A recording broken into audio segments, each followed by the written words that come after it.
in triggering that, they might destroy the entire world. But they went ahead and they pushed that button anyway. And that, for me, that's the most dramatic situation I have ever heard of. Welcome to Watch Mojo, and in this installment of Versus, we're pitting Barbie against Oppenheimer. Did you bring your rollerblades?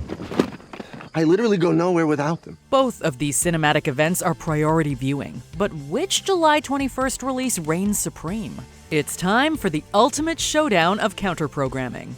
This is our deep dive into Barbenheimer, or how I learned to stop worrying and love the bombshell. Which movie are you seeing first? Let us know in the comments.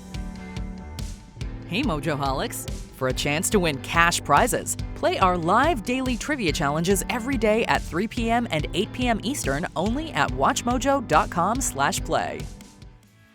Round 1. The Cast.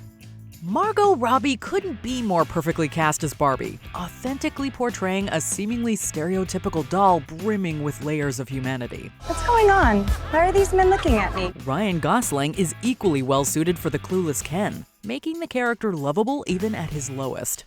Living up to the mentality that Barbie can be anything, their world is populated with A-list talent, including Issa Rae's President Barbie, Alexandra Shipp's Writer Barbie, and Kate McKinnon's Weird Barbie. I'm Weird Barbie, I am in the splits, I have a funky haircut, and I smell like basement. Oh my god, I had a Weird Barbie! We have to roll out the pink carpet for the real-world cast, too.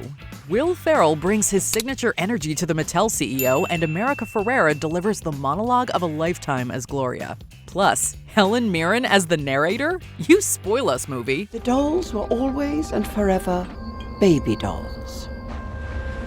Until... Cillian Murphy has been an underappreciated actor for far too long. In that sense, he is the ideal candidate to play J. Robert Oppenheimer, who flew under the radar until getting involved in the Manhattan Project. We're in a race against the Nazis. And I know what it means if the Nazis have a bomb. Murphy's nuanced performance is one for the ages, but he's not alone. Robert Downey Jr. gives his most transformative performance in years as the intensely bitter Louis Strauss. The Russians have a bomb. We're supposed to be years ahead of them, but what were you guys doing in Los Alamos? The cast is a who's who of Oscar winners, like Matt Damon, Rami Malek, and Kenneth Branagh, as well as character actors like David Krumholtz, Benny Safdie, and Tom Conti. Emily Blunt and Florence Pugh also command the screen as the two loves of Oppenheimer's life. We would love to give both of these casts a SAG award. The Barbie ensemble exuberates with comedic flair, while Oppenheimer engulfs the screen with powerhouse performances. There are no small roles in either film, but if we're homing in on the lead roles, we're giving a slight edge to Oppenheimer for Murphy's career best work. After being underrated for so long, he is finally front and center. Point, Oppenheimer. Round 2. Production values. Imagine Palm Springs crossed with the Barbie aisle of Toys R Us. Then you'd get Barbieland, a paradise draped in such childlike wonder that it drove Greta Gerwig to tears when she first stepped on set. It is the best day ever, so is yesterday, and so is tomorrow, and every day from now till forever! Yeah! Sarah Greenwood's attention to detail amounts to a revelation of production design, creating a living, breathing world comprised of plastic and pink. When you show up and everything is like this explosion of texture and color and production design. Speaking of which, the film reportedly caused an international shortage of pink paint. The backgrounds replicate the feel of a soundstage Technicolor musical. It's artificial, but we want to escape to this dreamland, if only to raid Barbie's wardrobe. Costume designer Jacqueline Duran has topped herself. A master of practical filmmaking, Christopher Nolan cut no corners in recreating the Manhattan Project. Build a town, build it fast. If we don't let scientists bring their families, we'll never get the best. While various interior scenes were filmed at the actual Los Alamos, the exteriors were made from the ground up, with the 21,000-acre Ghost Ranch in New Mexico providing a seamless backdrop. Nolan also shot at the White Sands Proving Ground where the Trinity nuclear test was conducted, although the 100-foot steel tower had to be made from scratch. Just as Ruth de Jong's sets are practical, so is the key explosion set piece, which is awe-inspiring and horrifying all at once. Exquisitely shot and scored, Oppenheimer is an all-around immersive experience. Barbie and Oppenheimer feel like throwbacks to a golden age when filmmakers were not afraid to build physical set pieces. As engaging as Oppenheimer's period production values are, Barbie transports us to another world, which is why we go to the movies. Barbie takes this round. Round 3, direction. Whether she's putting a fresh spin on the coming-of-age genre or reinventing classic literature for a new generation, you should never doubt Greta Gerwig. Regardless, when it was announced that this auteur was making a Barbie movie, we were overcome with a mix of confusion and excitement. It turned out to be another brilliant career move, however. Making a Barbie movie is remembering your childhood. Gerwig possesses the wit and self-aware edge to paint a portrait of Barbie that can appeal to all generations. Just as integral, Gerwig brings an emotional pull to the story that encompasses Barbie's past, present, and future in the zeitgeist, showing how the character reflects society and how we reflect upon her. You can go back to your regular life, or you can know the truth about the universe. The choice is now yours. The first one, the high heel. From superhero blockbusters to mind-bending original concepts, Christopher Nolan is a director who keeps us coming back to the theaters. Oppenheimer is in the spirit of his past works, yet not quite like anything else in his filmography. For me, Oppenheimer's story is the most dramatic story I've ever encountered. It's as simple as that. Whereas Dunkirk was perhaps his most visually driven film, Oppenheimer may be the most dialogue-heavy. Even when the characters are standing in a room discussing complicated science and politics, though, we sense the weight of every word and the urgency revolving around them. It's about unleashing strong force before the Nazis do. Even at its most intimate, the film feels epic on a technical and thematic scale. What's going on inside our protagonist's head is just as gripping as the external endeavor of crafting the atomic bomb.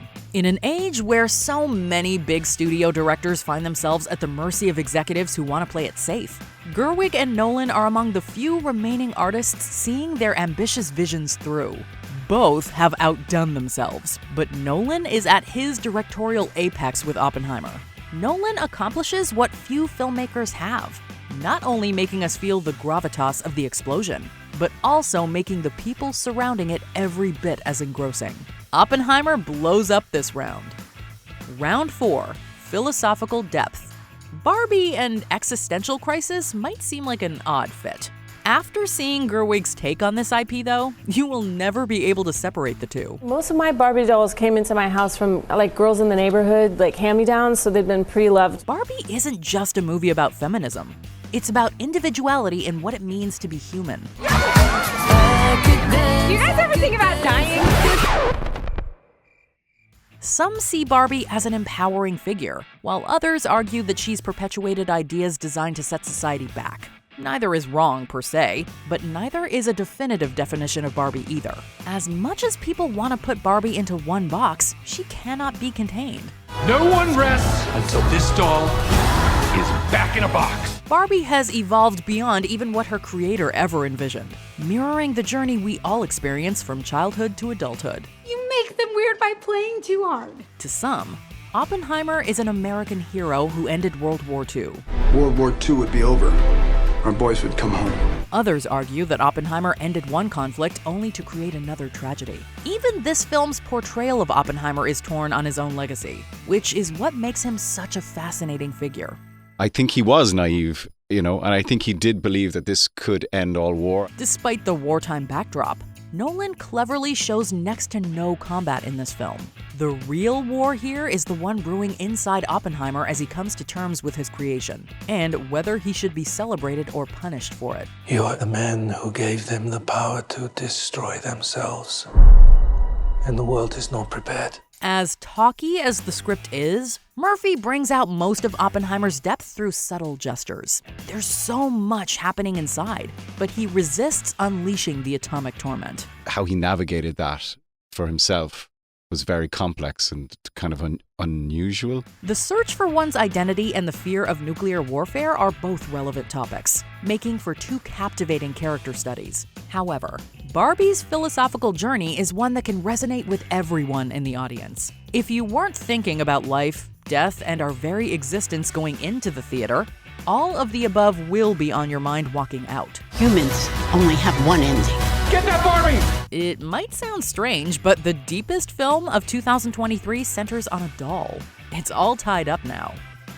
Before we continue, be sure to subscribe to our channel and ring the bell to get notified about our latest videos. You have the option to be notified for occasional videos or all of them. If you're on your phone, make sure you go into your settings and switch on notifications.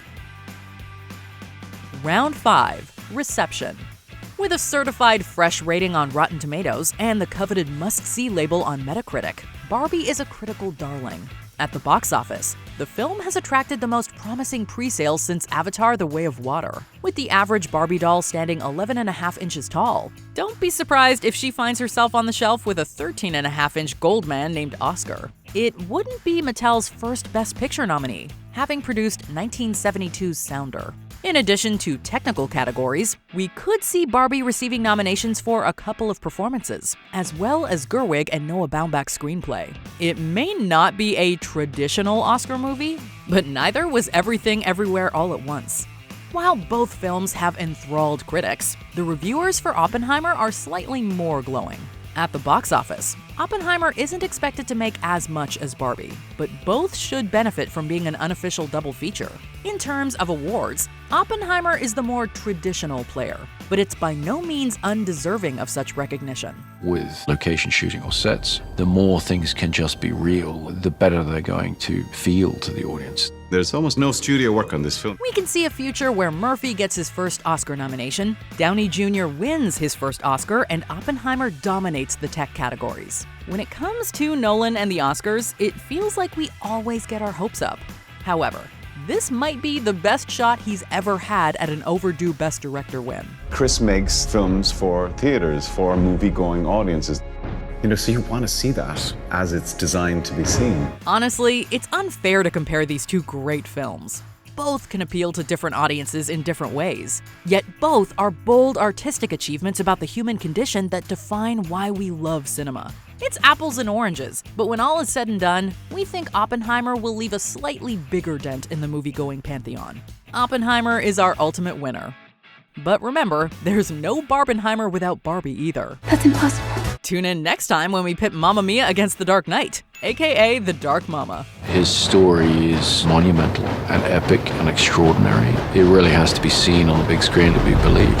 Did you enjoy this video? Check out these other clips from WatchMojo, and be sure to subscribe and ring the bell to be notified about our latest videos.